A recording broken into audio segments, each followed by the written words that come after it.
and T Squad, it's me Keisha and I'm here with this week's All Tea All Shade Real Housewives of Atlanta Season 9 Episode 9 review. I got a bunch of behind the scenes tea for you all, so let's get right into it.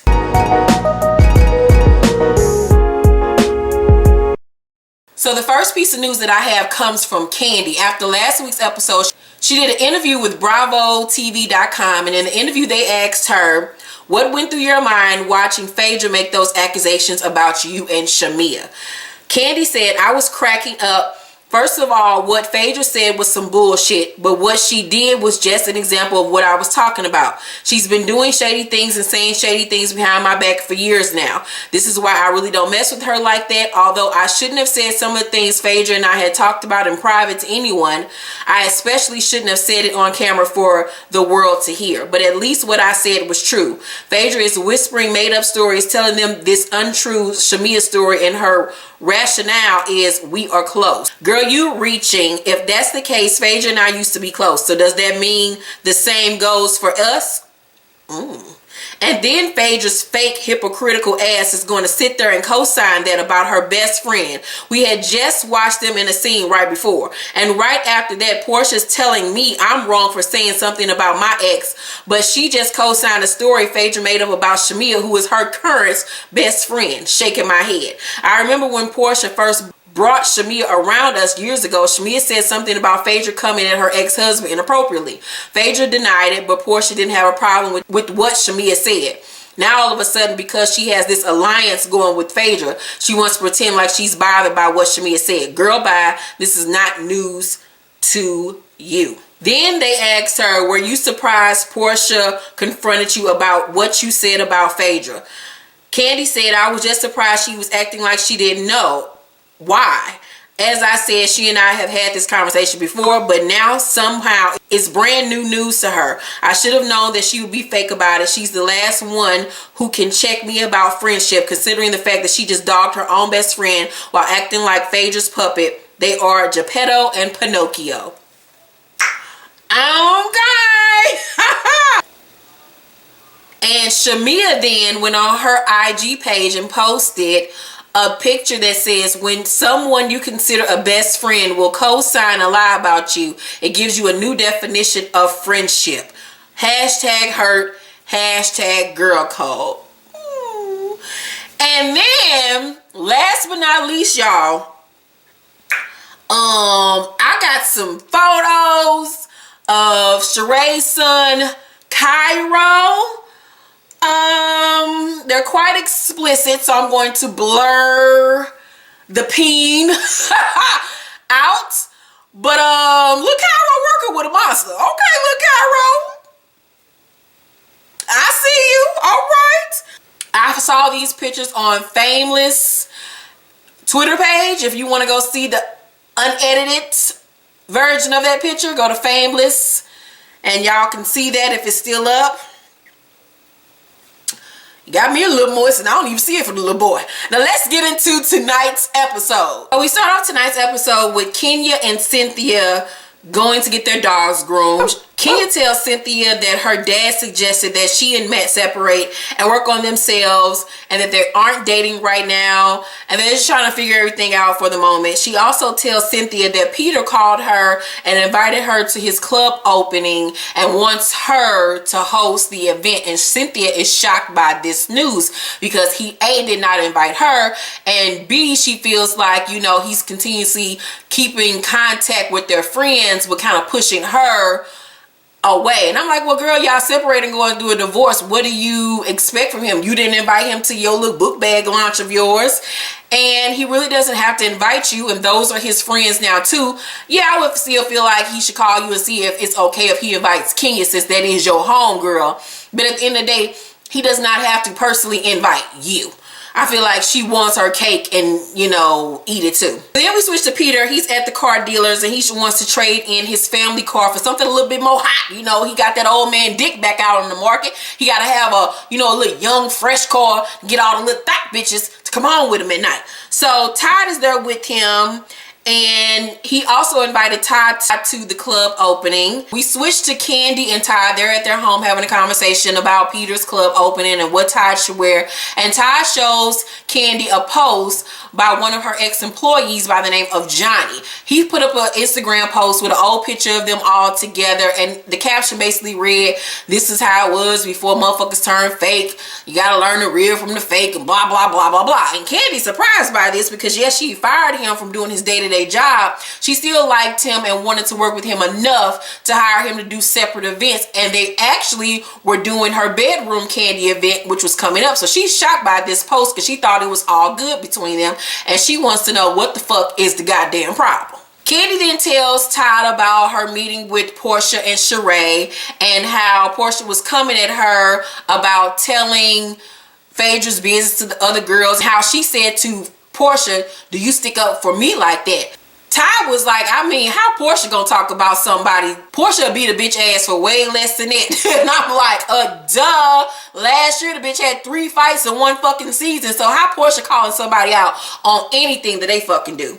So Portia gotta stay with her mama now. So Sheree goes to her publisher with her Mama Joyce wig on, honey, and some old Houdini jumpsuit. And I did not like the look at all. It just was a mess from head to toe.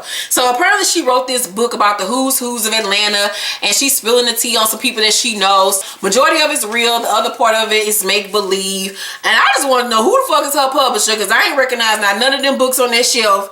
And I just honestly cannot see Sheree writing no book, let alone a paragraph. Like, I don't see it for. Will you be buying her book? If you do, let me know down below in the comment section how it was. Candy's at her bedroom Candy convention, and all I saw was a bunch of fat bitches there. A bunch of fat, lonely bitches. I was like, girl, this is a mess. So Candy confronts Johnny about the picture, and he says that he's upset because back in February when he was relieved of his duties, they didn't all have a sit down and discuss it all together, meaning her and Don Juan and him.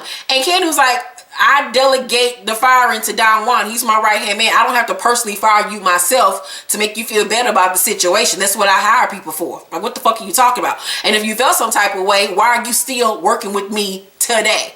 And then he goes on to say that he didn't feel like he got paid enough for all of his services. And once again, if you didn't feel like you were getting paid all that you were owed, then why the fuck are you still doing business with me? So Katie was like, look, since I'm fake and I don't pay you enough, I'm gonna keep my good fake coins to myself, and after today we won't work with each other no more. And him and his old JCPenney's outlets button up went on about they business salty and mad. Her Portia's at her mama house in her lingerie and robe and shit, lighting candles, setting the mood. I'm like, what the fuck is this bitch doing? She about to have a zen moment. And then we realize that she has invited her little boyfriend Todd over to her mama house to fuck. Yeah, you heard me right. To fuck. In her mama house. Her grown ass is in her mama house trying to set that pussy out for a real nigga. Portia is the dumbest bitch I've ever seen in my life. So she sneaks this nigga upstairs. She up here telling him about that little damn yoni egg, them organic eggs and shit that she got from Whole Foods to push up her puss. And she tells him and she's ready to fuck him again after 10 years. And you know, she tired of playing this little cat and mouse game with him. You know, she throw it at him and then throw it back. And then she get the light and sage and shit around his dick, doing some hocus pocus magic on his penis. And then she got strawberries and whipped cream and shit, and he all loud. And I'm like, what in the fuck is going on here? And then she was talking about, you know, we should have went to the hotel.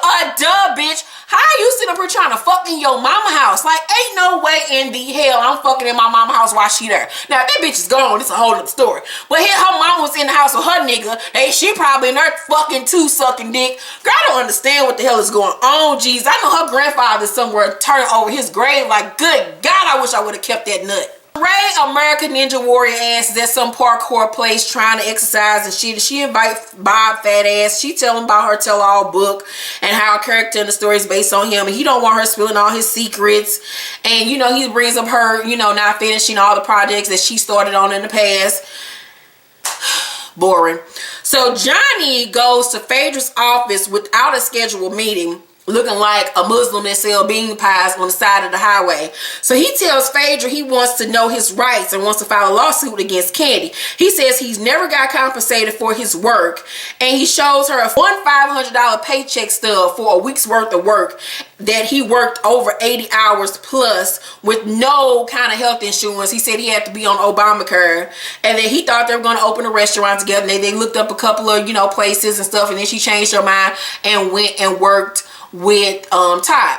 Well, as far as I'm concerned, y'all didn't have no paperwork together as far as this restaurant is concerned. If she decided she didn't want to do it anymore with you and decided she wanted to do it with her husband, that's all up on her. If y'all had some paperwork then and you came up with this, you know, LGBT gang, you know, thing, and you gave her the name for it and the concept, then that's one thing. But y'all didn't do all that. So she has every right in the world to go open up a restaurant with somebody else that she chooses. Now, the fact that you only got $500 a week and you worked 80 hours plus, that was your dumb ass fault, because ain't no way in hell. If she couldn't provide y'all no fucking health insurance, you once again wanted to work with her and was begging for your job back, but it was a problem. I feel like Johnny needs to go sit on a Johnny on the spot and sit his ass down somewhere and think about it and try again. He's salty and he's mad and he's pressed, and I just ain't got time for him. Phaedra, thank God, didn't take the case, but she still gave him the name of some other lawyers to pursue the lawsuit. Kenya and Cynthia are in Charlotte, about to go to the Club 1 opening. Kenya gets a call from Matt. Peter apparently invited him and paid for his plane ticket to come to the opening.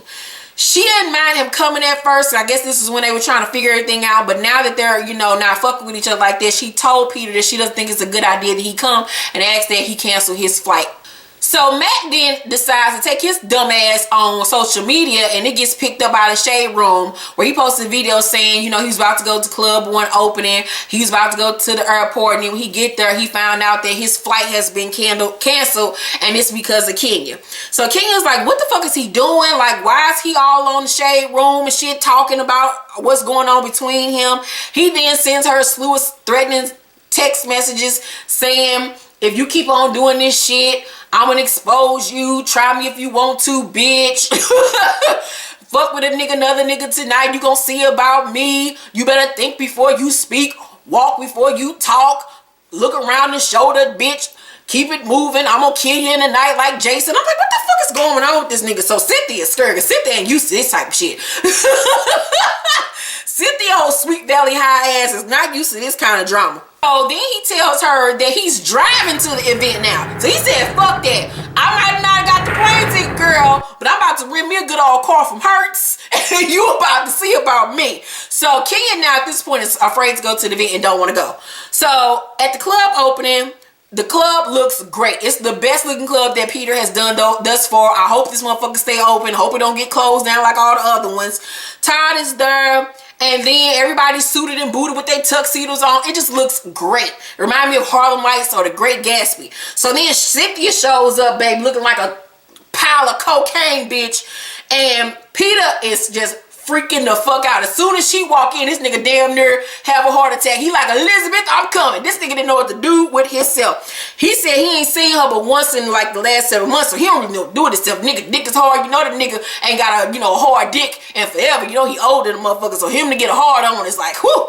So he said she looked like a creamsicle, looked like a lollipop, and he just want to lick like a lollipop. And I'm like, okay. She's strutting in there, baby, like she's Strong J and shit, like she Jasmine guy. And, you know, she think he looking good, too, in his suit. You know, they both got the feels. They both shook to the motherfucker. So he's happy that she's there, and he apologized to her for not inviting her personally. She tells him about the text messages that Matt sent Kenya and how she doesn't feel comfortable enough coming. He then, you know, he like, fuck all that. I don't give a fuck about Matt and Kenya. Why don't you let me buy you a drink? You know what I'm saying? Let a nigga buy you something to drink, because you making me thirsty. So I know you got to be thirsty. Ain't your mouth dry? It's a little parched, ain't it? It's hot out here. Let's go on inside, get a little drink. So she like, okay, we go inside. And so he was like, you still Mrs. Thomas, right? Bitch, don't get it twisted. I will match your ass, bitch. I will mat your ass. Try me if you want to, bitch. try me. So I was like, go ahead on, Peter. Peter was landing on kind of thick. I see why she kind of fell from him in the beginning. He got a little swag about him. So they sit down and shit. And he's still over there nervous. It was really cute because he was like nervous like a schoolboy. Like he was like genuinely like, damn, like this is my wife and we about to get a fucking divorce. I'm about to lose this woman. But nigga, you weren't treating her like that when you had her. Y'all niggas never realize what you got till it's gone. They just chit-chatting and shit. Kenya texts Cynthia and says, you know, she's outside. And so she asks, Cynthia asks Peter to go outside and, you know, escort her in.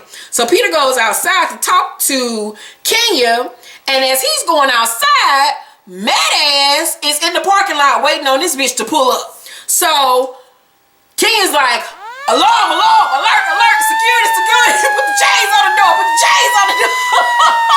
This bitch, I don't know what to do. So she was like, shit. Goddamn, don't let that crazy motherfucker with that cock ass eye up in here. Close the door, driver, close the door. So the driver tried to close the door. We don't see what happened. All we heard is her saying, Matt, gone. Leave me the fuck alone, Matt. Why are you here? Bye. He like, Kenya, let me talk to you. Let me talk to you, Kenya. Let me talk to you. And then next thing you know, we hear, he punched me. He punched me. And then we see the car drive off. And we like, what the fuck just happened? Peter gets to the car and Kenya's like, he just punched the driver. He just punched the driver. And Peter's like, what the fuck? Like, what the? In the ARAP? I ain't got time for this shit. So he escorts Kenya on the inside. Peter tells Cynthia what happened. Cynthia's scared and shit. She like, oh, shit, I need to go. So Peter calls Matt. And Matt says that he put his head in the window. And the driver rolled up the window on him and almost snapped his neck. He slapped that nigga. I was like, this nigga crazy as fuck. So Peter was like, I mean, you doing too much, homie. Like, it's just best you just go. Like, you can't be doing it. So he goes back in the building. And Peter tells Matt, you know, just to walk away from Kenya, leave her alone. And Matt was like, you tell her the same thing. I'm tired of her and this back and forth shit. She want to act like she missed me and shit. Then when I come back, she want to push me away. I'm tired of being manipulated by her. So Peter goes back in and tells Kenya what he told Matt. At the end of the night, Peter and Cynthia are outside. You know, he got his shirt unbuttoned and shit, and you know, he was like, you know, I'm really happy you came. And she was like, thank you, I'm happy I came too. And he was like, you know, I live only like 3 blocks away from here. And Cynthia was like, awkward. Yeah, no, nigga, I'm not gonna sit on that peen tonight. I'll pass. And he got mad and he was like, I ain't shit, bye. And walked off. That nigga was pissed off that she didn't want to sit on that dick, on that old man penis. Tonight's episode was good. I give it an A+. It was very entertaining. I can't wait to go back and watch it again. Let me know what was your favorite part of tonight's episode, because this gave me all the feels. I love the chemistry between Peter and Cynthia. It was quite sexy. It was quite cute, but nigga, you should have treated her like that when you had her. You was too busy in the club let the other bitches rub on that goddamn salt and pepper beard of yours. So nigga, deal. And I have exciting news for you all. So we're going to be starting a Color Me Pink book club. Yes, you guys. So what we're going to do is, down below in the comment section, I want you all to list a book that you would like for us to read for the first month. And I want to pick the top 5 picks, and we're going to do a poll. I'm going to do a separate video where we poll the top 5 choices, and we'll narrow it down from there. Whichever one gets the most votes, we'll read that book. We'll have a whole month to read it. So you don't have to rush. We have a whole month to read it. Once we all read it, on the end of each month, on the 30th or 31st, I'll log on live on YouTube and we will discuss the book together. Now, mandatory, my books will be mandatory because I run this shit. But if you all are interested in this, please let me know down below what book you would like for us to read for the first month. I'm so excited about this new idea. Me and Mo also have a new show coming up that we're going to tell you more details about. I'm so excited about that. But this Color Me Pink book club, I'm just so excited about us reading books together, and I just want to, you know, continue to involve myself more with you guys, get to know you all more, and to expose myself to different genres of books that I don't normally read, and hopefully you all will feel the same way. So I'm so excited about this. I'm so excited. So thank you all so much for watching this video. I hope you enjoyed yourself. I just love you all, and just thank you all so much. I love you with all my heart. Have a great, fantastic week. And I will be doing Black Ink Crew reviews starting next week when the new season starts. So I'll be looking out for that as well. See you tomorrow for my Love and Hip Hop New York review. Love you all. Bye.